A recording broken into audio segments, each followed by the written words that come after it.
Hello and welcome to engineering mathematics 2 lecture series. और यहाँ पे आज हम डील करने वाले हैं डिफरेंशियल अंडर इंटीग्रेशन साइन, जिसको शॉर्ट में आप जानते हैं DYS। इसमें दो रूल होते हैं, रूल 1 एंड रूल 2। दोनों के बारे में अच्छे से समझेंगे और जानेंगे, किस तरीके से अप्लाई करते हैं उसके बारे में भी यहाँ पे डिस्कशन करने वाले हैं। Myself Ravindra Jahangir, I am having 10 years of teaching experience, GATE engineering service and बहुत सारे कॉम्पिटिटिव एग्जामिनेशन में ऑल ओवर इंडिया पढ़ाया हुआ है। सो आज आप लोगों को मैं सामने डील करने वाला हूं DYS। जैसा कि नाम में छुपा है डिफरेंशियल अंडर इंटीग्रेशन साइन, मतलब आपको डिफरेंशिएट करना है इंटीग्रेशन साइन के अंदर। तो पहला थॉट आपके अंदर ये आना चाहिए कि क्यों इसकी जरूरत पड़ी। बच्चे आप समझिए कि बहुत सारे इंटीग्रेशन ऐसे होते हैं जिसके अंदर, जैसे हम इंटीग्रेशन यदि बाई पार्ट की बात करते हैं तो इंटीग्रेशन बाई पार्ट में मान लीजिए कि e की पावर ax है, साइन bx है और डिवाइडेड में बाई x आ गया, dx आ गया। क्या आप इस इंटीग्रेशन को सॉल्व कर पाओगे? कहीं ना कहीं प्रॉब्लम हो जाएगी। प्रॉब्लम ये हो जाएगी, u और v मानने की प्रॉब्लम हो जाएगी। यदि x नहीं होता बच्चे तब आप इसको क्या करते, इसको v मानते, इसको u मानते एंड इंटीग्रेशन बाई पार्ट्स का यूज करके आप सॉल्व कर देते। But by chance if it is divided by the x, तो ऐसे कुछ कॉम्प्लिकेटेड इंटीग्रेशन को सॉल्व करने के लिए we generally use this type of fundamental, जिसे बोलते हैं DYS। ये एक टाइप का डेफिनेट इंटीग्रेशन है, पहली बात। एंड मान लीजिए कि एक इंटीग्रेशन ऐसा दिया हुआ है i is equal to a to b, a is the lower limit, b is the upper limit and एक फंक्शन दिया है। खास बात यह है फंक्शन के अंदर जो dx दिया है बेटा, सो dx को देखिए सिंपल सी फील ये आती है कि सर इट इज मतलब डेरिवेटिव जो dx दिया, मतलब इसके रिस्पेक्ट में मैं क्या करने वाला हूं, इंटीग्रेशन करने वाला हूं। So it is called the integral variable, it is called integral variable. Now come to this part. This function is function of x and alpha, मतलब इसमें x का भी पार्ट होगा और इसमें अल्फा का भी पार्ट होगा। Got it? तो इसको डील करने के लिए अंडर द DYS फंडामेंटल हम क्या करते हैं, di by d alpha, okay, and integration a to b del upon del alpha f of x comma alpha and this is dx। बच्चे आप यहां पे एक चीज चेक करना, ये इंटीग्रल वेरिएबल जो है ना, उसको छोड़ के जो वेरिएबल बचा है यहां पे x और अल्फा दो डिफरेंट वेरिएबल्स आपके पास अवेलेबल है। मैंने x को छोड़ के अल्फा को पकड़ा, अल्फा के रिस्पेक्ट में इंटीग्रेट किया है यहाँ पे, और अल्फा के डिफरेंशिएट किया है। On the left side simple differentiation है, यहाँ पे राइट साइड में इंटीग्रेशन के अंदर आपको एक चीज दिखाई दे रही होगी, डेल, डी घूम के बना हुआ है, मतलब ये है आपका पार्शियल डेरिवेटिव। तो ये जो पार्शियल डेरिवेटिव है उसका यूज करके हम यहां पे क्या करते हैं, डेरिवेट कर सकते हैं, केवल और केवल अल्फा के रिस्पेक्ट में होगा। तो इसीलिए बोला जाता है the differential under, this is the differential under the integration sign. So ये देखो बेटा, डिफरेंशिएशन जो हुआ है वो इंटीग्रेशन साइन के अंदर हुआ है। ओके, तो यहां पे आपके दो फंडामेंटल लगेंगे। जो बहुत सारे बच्चे क्या होते हैं, कंफ्यूज होते हैं, बहुत सारे बच्चों को प्रॉब्लम होती है। वो पहली चीज का ध्यान रखना है फर्स्ट, कि भाई आपका एक रूल नंबर 1 होगा।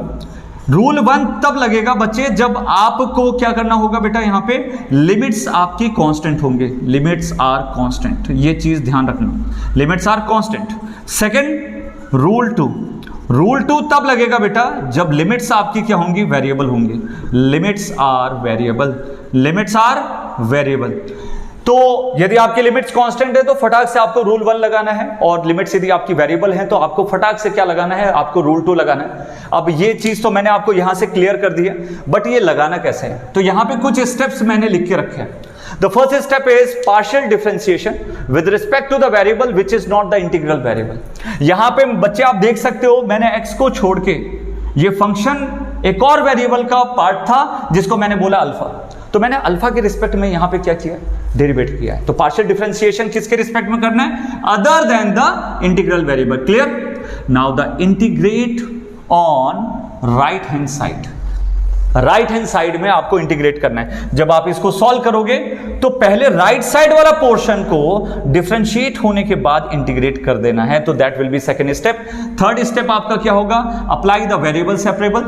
जैसे ये इंटीग्रेट हो जाएगा, वैल्यू पुट कर दोगे तो कुछ वैल्यूएशन यहां पे बचेगा, सो आपको क्रॉस मल्टीप्लाई करके इसको वेरिएबल सेपरेबल लगा देना है। एंड यू नो, जब भी हम बात करते हैं वेरिएबल सेपरेबल की, तो वहां पे यदि लिमिट्स नहीं होती हैं तो कहीं ना कहीं कांस्टेंट c आ जाता है, और इसी कांस्टेंट इक्वेशन सी को फाइंड करने के लिए we will use the initial condition.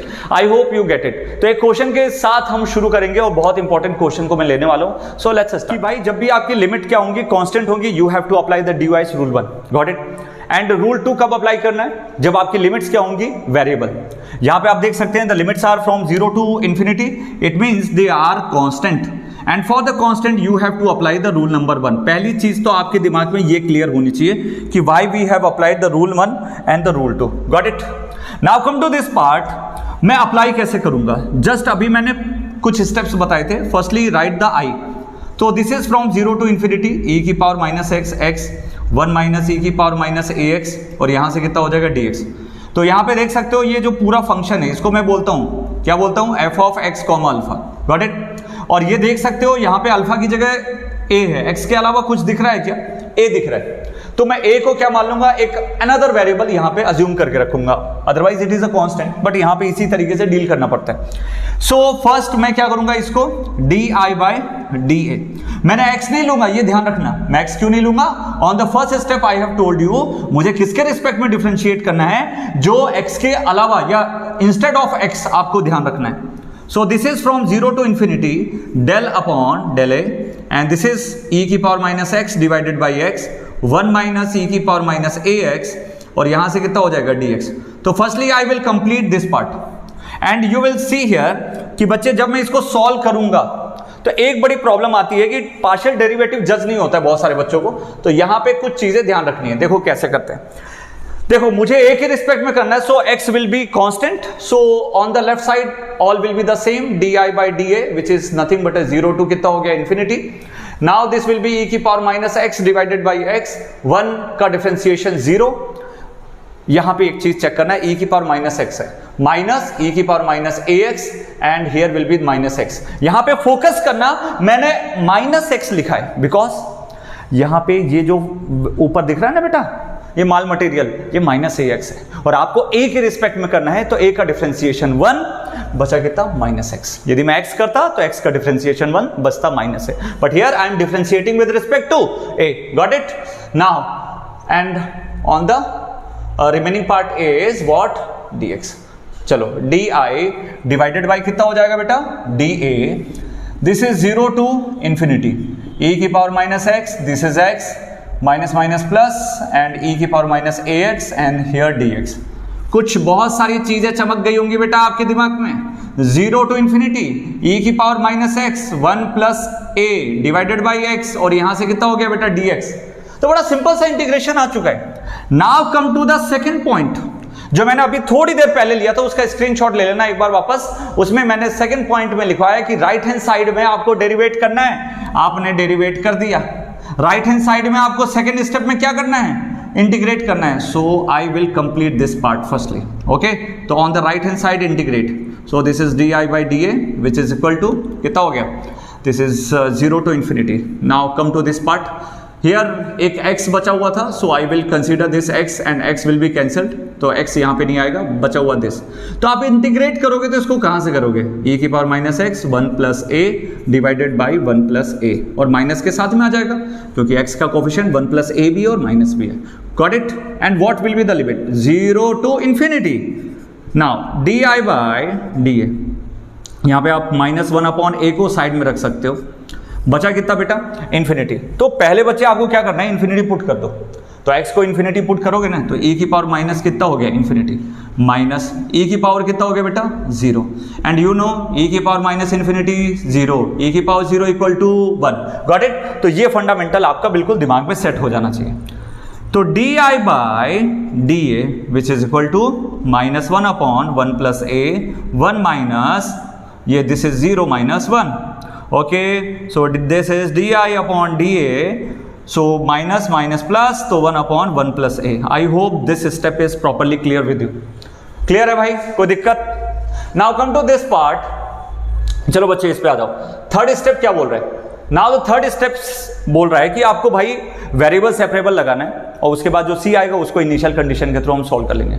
कैसे लगाएं वेरिएबल सेपरेबल? बड़ा सिंपल है। डी को भाई साहब अलग करो। डी वाला एक खानदान के है तो बेटा उसको एक खानदान के पास लेके आओ, दोनों के बगल में सांप लगाओ, बगल में सी लगा दो, काम खत्म है ना। तो डी आई का इंटीग्रेशन बेटा कितना? आई और यहां पे i किसका फंक्शन है? It is a function of a, got it? It is a function of a because यहां पे a दिख रहा है and this is log 1 plus a. 1 upon x का integration log x, so the similarly 1 upon a का integration log 1 plus a. Now come to this part, this is a c. मैंने third step में, fourth step में एक चीज बोली कि बेटा जो c इंटीग्रेशन आएगा, c का जो कांस्टेंट आएगा वो आपको फाइंड करना है. और वो फाइंड कैसे करते हैं? Initial condition. What is the initial condition? यहां पे क्वेश्चन में कई तो दिया होगा, ये दिया है a की वैल्यू कितनी है? -1 से ज्यादा. -1 से ज्यादा पहली कौन सी वैल्यू? 0. तो let us put the c, मतलब a की value 0. Now when you will put a की वैल्यू 0, तो I0 is equal to log 1 plus 0 plus c. So I of 0 log 1 is 0 plus c. तो c की value किसके बराबर है? I of 0. Sir ये I of 0 क्या हमेशा 0 होगा? नहीं, ये firstly you have to check. वैसे होता है पर हम पहले चेक करना है. चेक कहां से करेंगे? इस वाले पार्ट से चेक करोगे because this is the I. बेटा a की जगह 0 पुट कर दो. जैसे a की जगह 0 करोगे, e की power 0 1, 1 minus 1 0 and any integration for the 0, यहां पे कितना आ जाएगा? Ultimately answer will be 0. 1 minus 1 0, तो टोटल वैल्यू विल बी 0. तो I of 0 की वैल्यू कितनी आ गई बेटा? 0.